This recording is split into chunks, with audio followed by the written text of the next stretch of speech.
Туман Ябғу солтүстік Азияда ұлы түрік қағанатын құрған жылдан бері, яғни біздің заманымызға дейінгі 220 жылдан бері 854 жыл өтіпті. Біздің заманымыздың 634 жылында ұлы түрік қағанаты үлкен тағдарыс кешірді. Бұл кезде түрік қағанатын көк түрік әулеті билеп тұрды. Түріктердің ең үлкен дұшпаны және ата жауы Қытай империясы еді. Түріктердің 10-шы қағаны Чулук қағанды қытайлықтар Қытай ханшайымы Чулук қағанның әйелі болған Ичин қатынның қолымен улаған еді. 621 жылы уланы бөлген Чулук қағанның орнына бауыры Қара қаған отырды және Ичин қатынмен, яғни тұл жеңгесімен үйленді. Қара қаған айтарлықтай мықты қаған емес еді.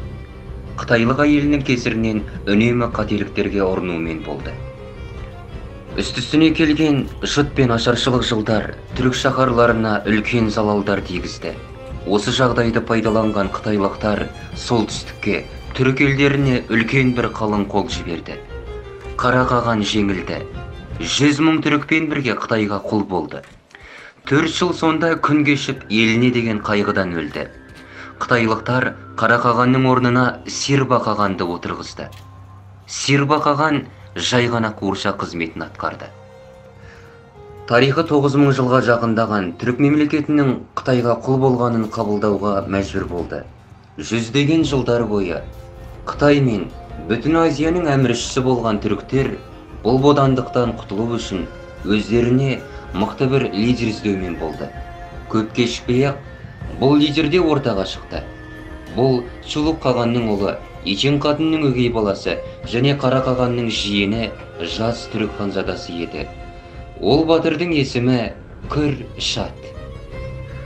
Қытайлықтарды түрік даласынан қуып жіберу және Қытайда құл болған түріктерді құтқаруды мақсат еткен бұл көтеріліс ұйымының операциясы іске асқанның өзінде Күр-шат бәрібірде қаған болмайды және саясаттан алыс болатын еді.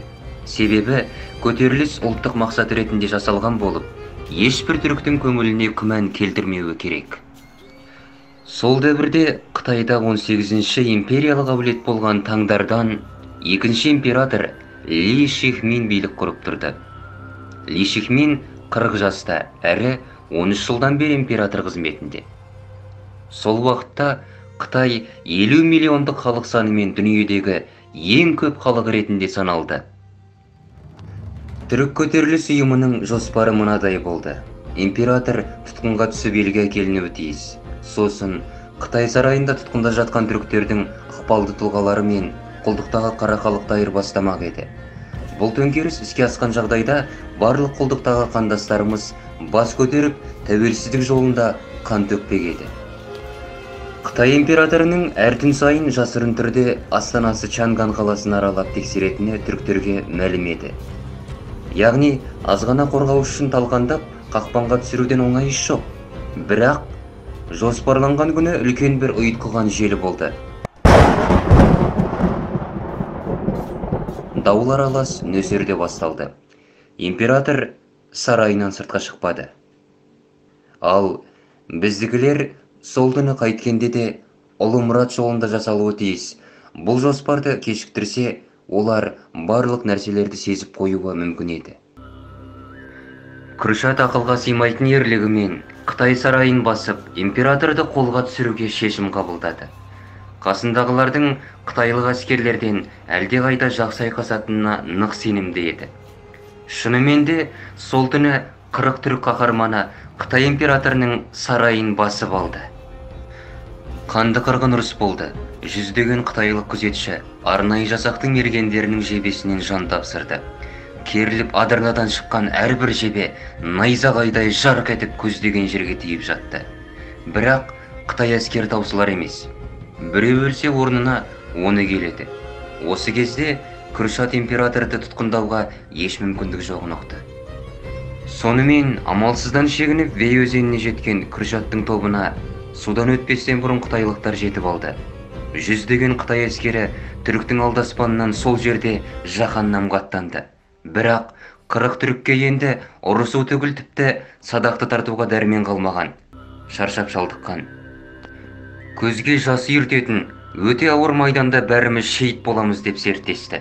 Бір-біріне иық тіресіп қандары тулаған қайран қасиетті қырық ер.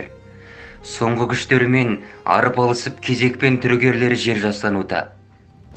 Күршат айналасына бір сәт көз тастағанында өзінен басқа қылыш шермей алатын тірі жолдасы қалмаған байқады. Өзінің денесінің саутамдығы қалмаған. Соңғы рет қылышын дұшпанына сермеді. Ұлы даңқты аталарын Туманды, Оғыз қағанды, Бумын және Ештемей қағанды есіне алды. Көзін жұмып, бұл фәнимен қош айтысып, ел үшін жан қиған 30 жолдасының артынан о дүниеге жол тартты. Алайда жоспар орындалмай қалды екен деп, бодандағы түріктер қарап қалмады.